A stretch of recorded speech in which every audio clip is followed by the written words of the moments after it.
In the spring, the southeast coast is filled with abundant and diverse bird life. Some birds live here year-round, but many arrive after a long migration from the south and just spend a few weeks or months here. I've been with South Carolina DNR for over 22 years now, and when I first started, I noticed red knots because they're just beautiful. They're, especially right before they leave for the Arctic, they're in beautiful red plumage. They're really plump. They're really like a butterball turkey. They're just so full of fat to fuel their flight to the Arctic that the belly kind of hangs over their legs and they almost just waddle down the beach. So even before I really knew much about red knots, they're easy to notice and really distinctive.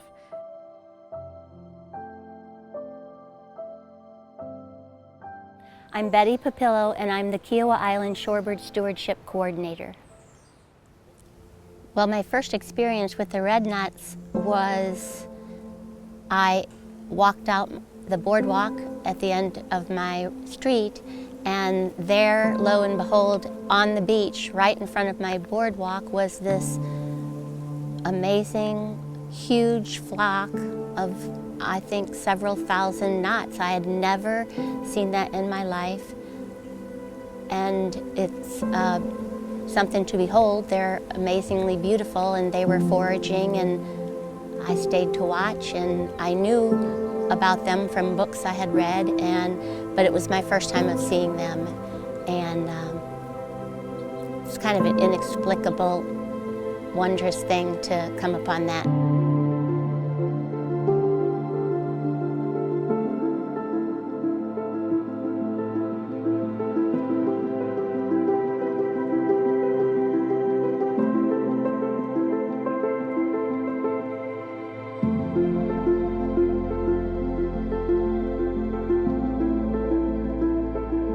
When the knots first arrive, they look very thin, and they've used all their fuel or fat to make the journey from the wintering spot to South Carolina. And they're stopping here to fatten up and prepare for their next flight to Arctic nesting grounds. So they may spend a month on the southeast beaches, just eating food, getting strong, putting on fat. They can even double their weight. There's a variety of characteristics that make a good stopover site. One of them is pretty obvious, that it has to have a lot of food. So for red knots, it may be donex or different kind of clams, or maybe horseshoe crab eggs, depending on the time in the spring. They also need a good place to rest during the day. When the tide's high, they often just rest, and sometimes even at low tide.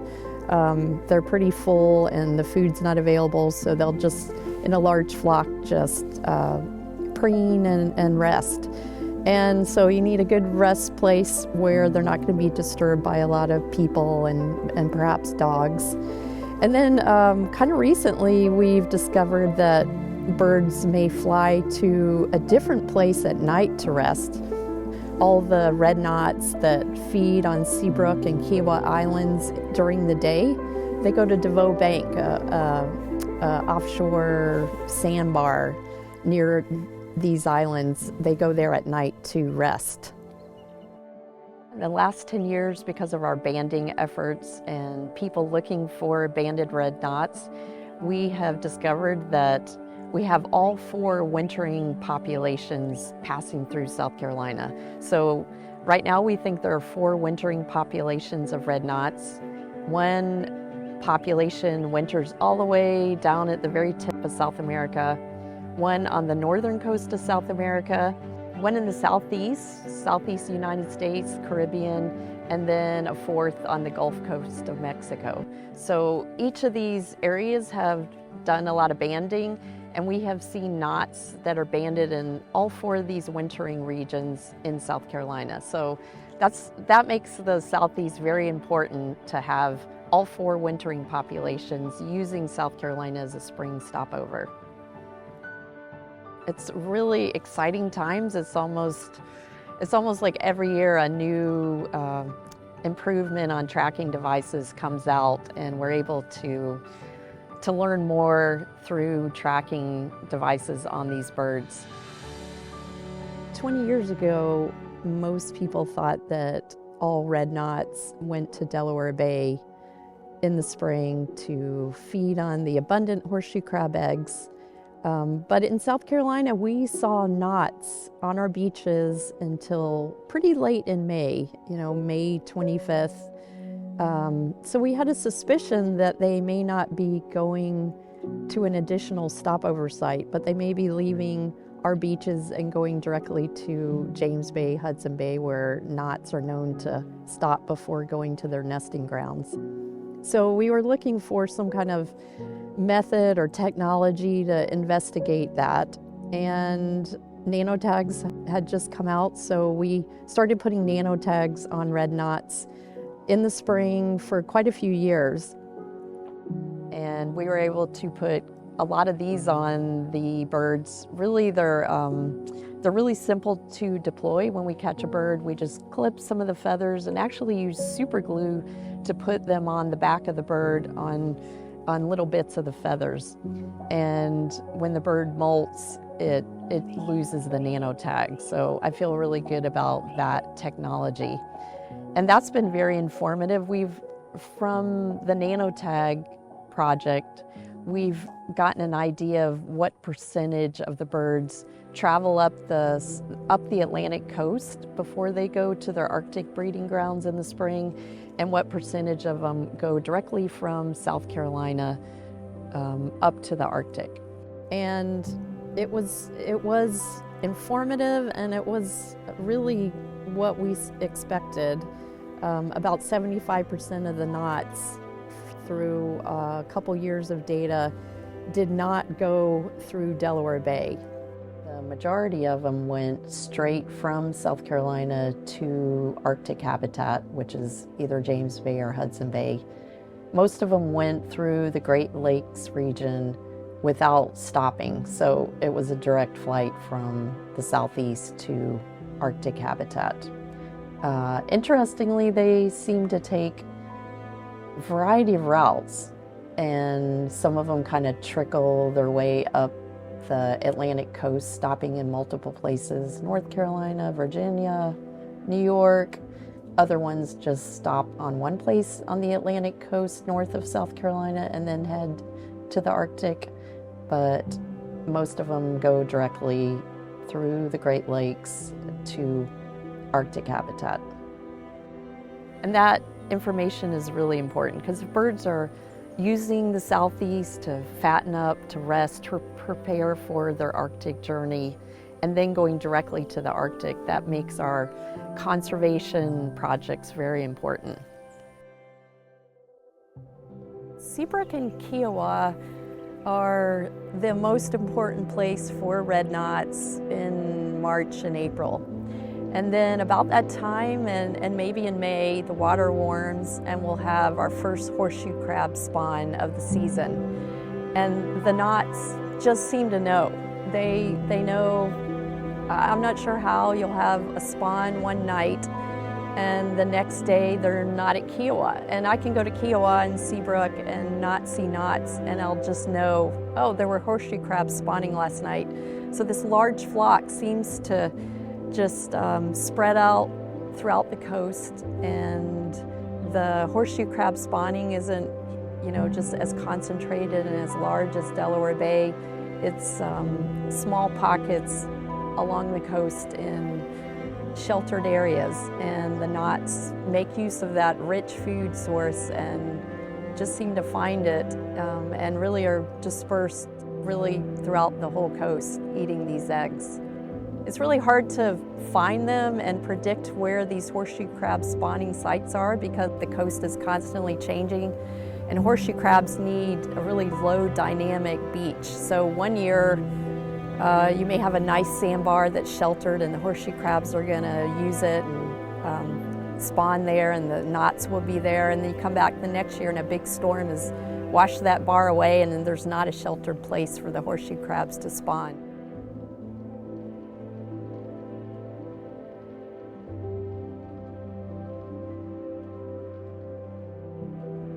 I'm Melissa Chaplin with the U.S. Fish and Wildlife Service. I work in the South Carolina Ecological Services Field Office, and I'm an endangered species biologist. Shorebirds, they are pretty flexible, or can be, in their diet. Some are a lot more specific than others, but they eat a lot of what is readily abundant. And for red knots in early spring, in their largest numbers in South Carolina, they are primarily eating donax, the little surf clams, and they eat the entire thing. I know from collecting many a fecal sample that you can actually find little ground up pieces of the shell in the fecal sample. When you think of eating a bunch of tiny surf clams, that's a lot of work to digest that. You got to grind up the shell, and then you're thinking about extracting the muscle part to that's what they're actually getting their energy from. So if you think about that, that's kind of a lot of effort, versus when you have horseshoe crab eggs available that are all lipid, all fat, good fat. That is really easy to digest, which is why it is so important for the Tierra del Fuego birds that are traveling the furthest up to their breeding grounds and have shrunk their digestive system in order to make room for enlarging their pectoral muscles. So that's why something that's really easy to digest, really fatty, helps you put on weight really, really fast. That's why that is a key resource for these birds, especially during spring migration.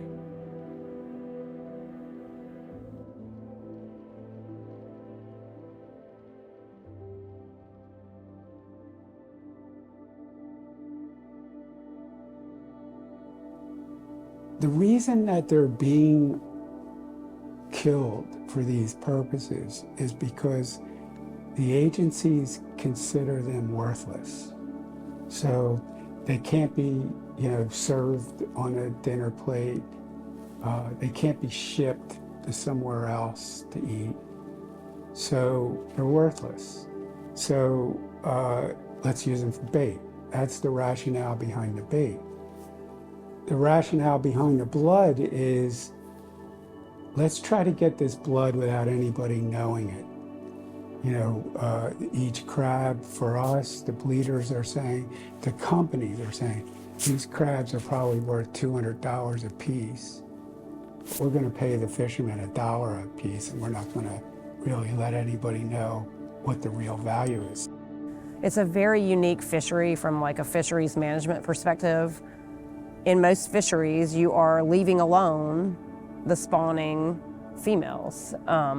This is a fishery, unlike the horseshoe crab harvest in the Northeast, this is a fishery that is targeting spawning females when they come up on the beach to spawn and taking them from the beach to a lab or to a holding pond, removing them from the environment at the very time that they're spawning, which is harmful to the crabs, but it's also really harmful to red knots, because that's just when red knots have evolved over, centuries to arrive in South Carolina just at the time that this spawning occurs on South Carolina beaches. There are a lot of things that I think would strike people as unusual about how the harvest has been conducted in South Carolina historically.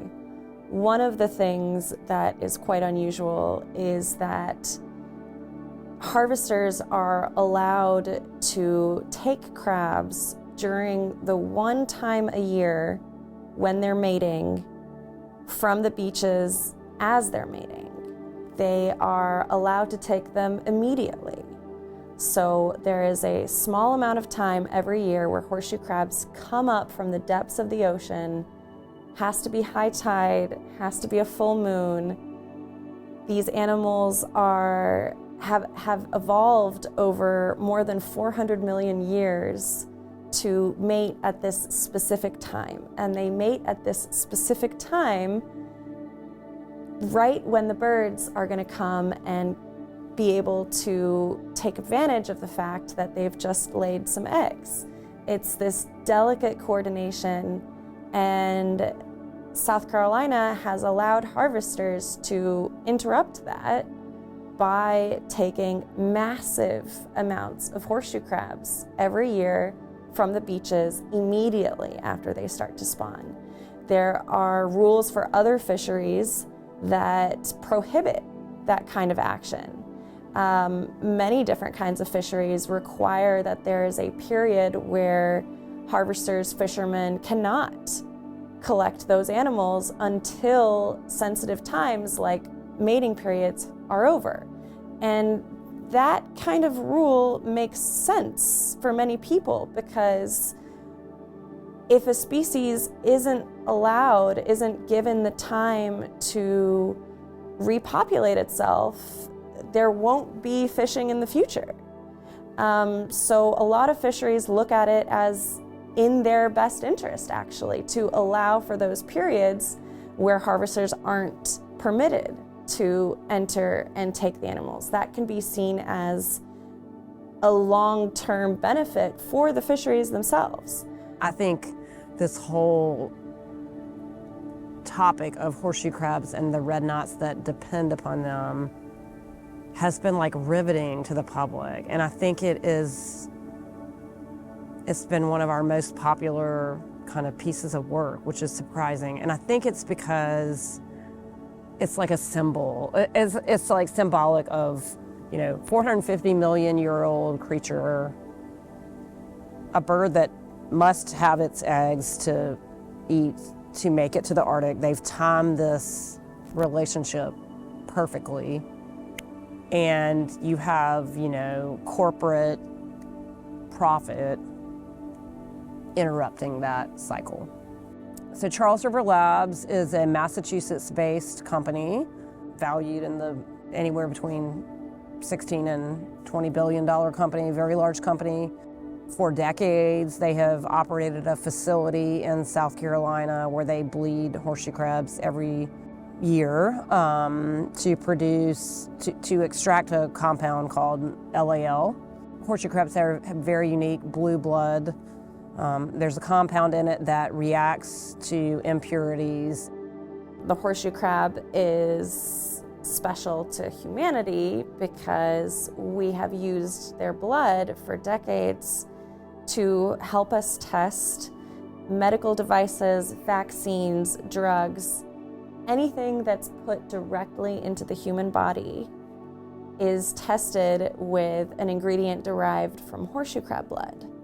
And that is to make sure that those vaccines, those medical devices are free of endotoxin. And an endotoxin is a toxin that is given off when bacteria dies. So in a lab, to prepare these vaccines to go into the human body, scientists will try to get rid of all bacteria. By doing that, sometimes endotoxins are emitted. And those endotoxins can cause serious effects in humans if they're still there when a vaccine is put into the human body. It can cause high fevers. It can cause death. So it's a serious thing. And horseshoe crab blood has been used to detect those toxins so that if a toxin is found to be present, that batch of drugs or vaccines is excluded. There was a real urgency to the issue, knowing the kind of steep declines that we've seen in red knots and just hearing from folks about like the on-the-ground observations of where are the horseshoe crabs.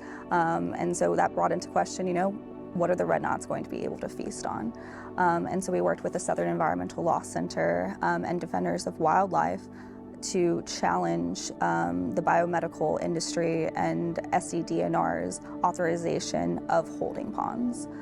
The harvester in South Carolina was taking crabs off of the beaches and placing them in these artificial, what are called holding ponds, for the duration of the season so that they could use them for bleeding whenever it was convenient to get them to the lab for bleeding. So they'd come to the beaches in South Carolina, public sort of trust area, precisely when female crabs come up to spawn, and take them all off the beach and put them in these holding ponds. We realized we can't there isn't something that we can do legislatively. There wasn't that kind of route. There wasn't even like a good way to comment on any of this within like, you know, the regulatory or like the permitting system. And so litigation was kind of the last resort and the necessary step in order to help protect these populations. There were certain places in the state that were harvested so heavily that they'd harvest for a few years and then birds would not be seen there. The birds that need these eggs wouldn't even be seen there after 4 or 5 years of harvesting because they were essentially wiping out the local populations of horseshoe crabs that came up to spawn. You're removing crabs from the beaches of South Carolina for weeks, or in some cases in the holding ponds for months or even an entire season, depriving birds of food for that entire period. So we filed litigation over that practice. We sued the State Department of Natural Resources that permitted it, and Charles River Labs, the company that did this practice in South Carolina. And as a result of litigation, which was very hard fought, I mean, we worked on this case for a year and a half, we ultimately had to file an emergency request to stop the harvest this year. And that resulted in a settlement where virtually all of the beaches of South Carolina are now closed to the harvest. There's no removal of crabs from beaches from March through June, and no female crabs can go to holding ponds. So we think this is going to dramatically improve the red knot's ability to get food from the beaches of South Carolina just when they need it. Protecting this food source during that period of time is just, you know, in our view, monumental and going to yield great conservation results in the next decade or so.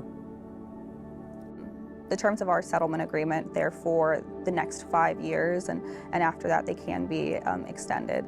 But I think that within the next decade there really is going to be a shift within the biomedical industry, because we know a synthetic version exists and it's being more and more widely used. And so that kind of, you know, comes into question, well, why are we still harming this creature? Why are we still harming like the horseshoe crab when we know that there is an alternative? We don't have to be doing that anymore. And so because of that and because of the impacts that the harvesting is having on the red knot, we're really hopeful that there's going to be a further shift. There are a lot of companies, as you know, I'm sure, like Eli Lilly, who've switched to that alternative and found it to be better, and it just seems to be the way of the future. It doesn't harm crabs, it doesn't harm birds. It can be done. I think there are companies who've not wanted to put the time and investment into making it happen. South Carolina is a really complicated shorebird place, because you have wintering birds, you know, edging up to South Carolina. You have like short distance birds coming from Florida and Caribbean, all that coming to South Carolina. And they have birds coming from South America. So I believe that if they would stop the killing altogether and they brought the population back to something like Delaware Bay, that it would become a major stopover like Delaware Bay. I don't have any doubt about that. See, because it's sort of the philosophy behind the Horseshoe Crab Coalition, Recovery Coalition, is that once there were horseshoe crab populations equal to Delaware Bay in all the estuaries as you go up the coast, and that because they're smaller, they were more easily fished out. So then they drop down to that crab here, crab there population. But it's the idea of it's the basic premise of the coalition that if we can restore horseshoe crabs in every place they occur, then we can restore the shorebird migration.